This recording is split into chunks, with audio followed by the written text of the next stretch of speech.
जय माता दी। 1 फरवरी को शुक्रदेव उत्तरा भाद्रपद नक्षत्र में जाने वाले हैं। राहु के साथ में उनका मिलन होगा, यानी शुक्र राहु की युति बनने वाली है, जिससे 4 राशियों को, जी हाँ 4 राशियों को रहना होगा 1 फरवरी से सावधान। वो 4 राशियाँ कौन सी है इसके बारे में भी चर्चा करेंगे। शुक्र और राहु की जब भी युति बनती है, मीन राशि के अंदर शुक्रदेव और राहु जब बैठेंगे तो लज्जित दोष बनाएंगे, जिसका इफेक्ट 12 राशियों में से मित्रों 4 राशियों पे पड़ने वाला है। और इसी कार्यक्रम में हम चर्चा करेंगे कि शुक्र के 12 भाव में क्या फल होते हैं। तो अपनी पत्रिकाएं निकाल के देख लीजिएगा कि आपका शुक्र कहाँ बैठा, उसका क्या फल होता है। चलिए पहले 1 फरवरी को जो ये गोचर हो रहा है, इसका 4 राशि पे क्या प्रभाव पड़ेगा इसके बारे में चर्चा कर लेते हैं। पहली राशि होगी वृषभ राशि। तो भाई वृषभ राशि पे शुक्र राहु की जो युति है, इससे परिवार के अंदर थोड़ा चोरी की स्थिति बन सकती है। आपकी कोई वस्तु चोरी हो सकता है, परिवार में थोड़ा अशांति का माहौल रह सकता है। दूसरी राशि जिस पे शुक्र का प्रभाव पड़ेगा इस युति का, वो होगी कन्या राशि। कन्या राशि पे धन हानि का योग बनता है, कोई वस्तु आपकी गुम हो सकती है 1 फरवरी के बाद, ऐसा योग बनता है। और तीसरी राशि के बारे में बात करें जो इस युति से प्रभावकारी होगी, जिसको सावधान रहना है दर्शकों, वो है धनु राशि। धनु राशि वाले यदि यात्रा में जा रहे हैं, लंबी दूरी की यात्रा में जा रहे हैं, तो थोड़ा सावधानी बरतें, क्योंकि यात्रा में कुछ कष्ट आपके साथ में शुक्र राहु की युति के कारण हो सकता है। चौथी राशि के बारे में बात करें तो वो होगी मीन राशि, यानी अंतिम राशि जो मीन राशि है, इस पे शुक्र और राहु की युति का प्रभाव है। आपको धन हानि के योग बनते हैं, धन आपका डूब सकता है। तो ऐसे में थोड़ा धन निवेश करते समय सोचना और बरतना आपको चाहिए, क्योंकि ये युति मीन राशि के लिए भारी है।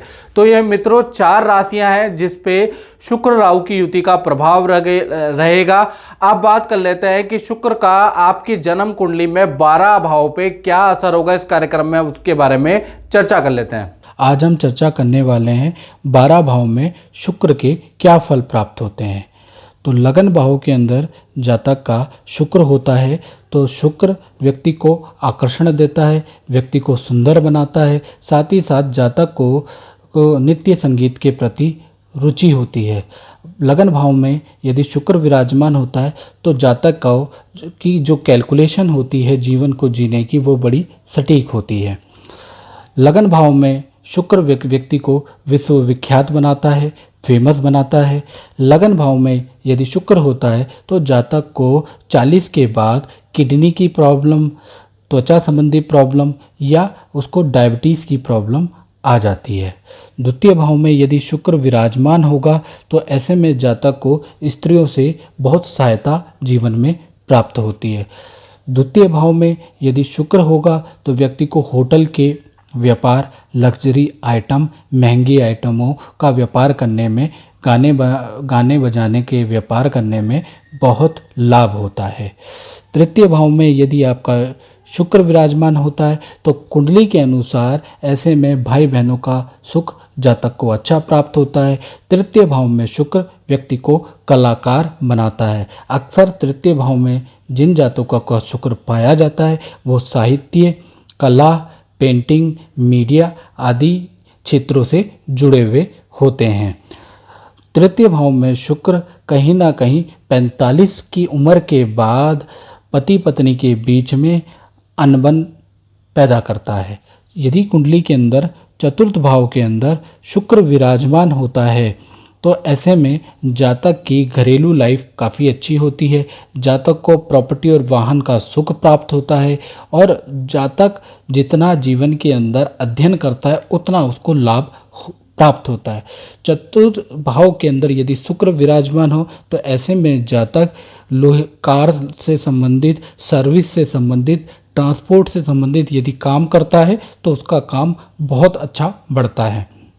यदि कुंडली में पंचम भाव में शुक्र विराजमान होगा तो ऐसे में जातक को सुशील और गुणवान बच्चे प्राप्त होंगे।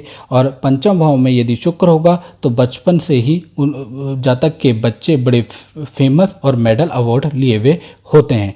पंचम भाव में यदि शुक्र होता है तो जातक कला के क्षेत्र के अंदर, क्रिएशन के अंदर अपना नाम अर्जित करता है।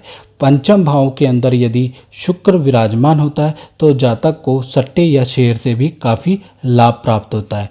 पंचम भाव में शुक्र यदि विराजमान होता है तो जातक की अपने माता पिता से कहीं ना कहीं विचारों में मतभेद रहता है या फिर वो माता पिता के साथ नहीं रह पाता है। छठे भाव में यदि शुक्र विराजमान होता है कुंडली के अनुसार तो ये स्थिति शुक्र की बहुत अच्छी नहीं होती। ऐसे में त्वचा संबंधी रोग, नेत्र संबंधी रोग, किडनी या ओवरी से संबंधित रोग, यूट्रस से संबंधित लेडीज़ को रोग पाए जाते हैं।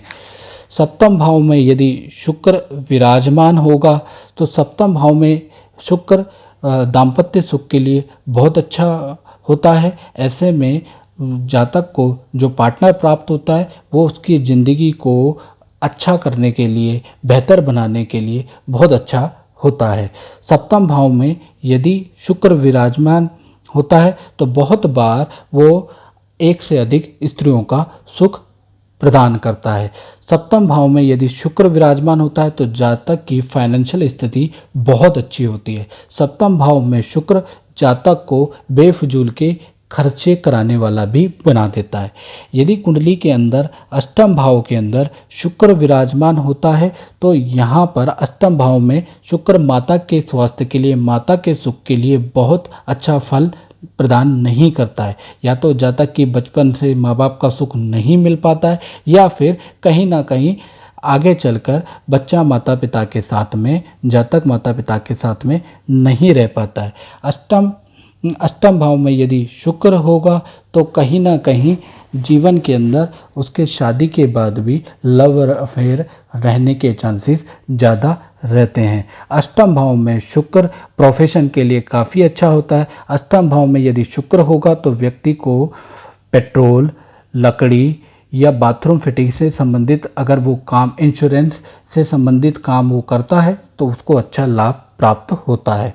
नवम भाव में शुक्र कुंडली में विराजमान होता है तो जातक दयालु होता है, आज्ञाकारी होता है, जातक को उच्च शिक्षा प्राप्त होती है और जातक कला या संगीत में अच्छा विशारद प्राप्त होता है।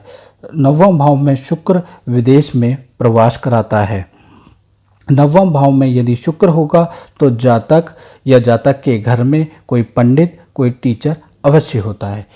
कुंडली में दसम स्थान के अंदर शुक्र यदि विराजमान होता है तो जातक को पॉपुलर करता है, कहीं ना कहीं उसके काम, उसके विचारों की सराहना होती है और संस्था या सरकार द्वारा भी उसको अवार्ड मिलता है।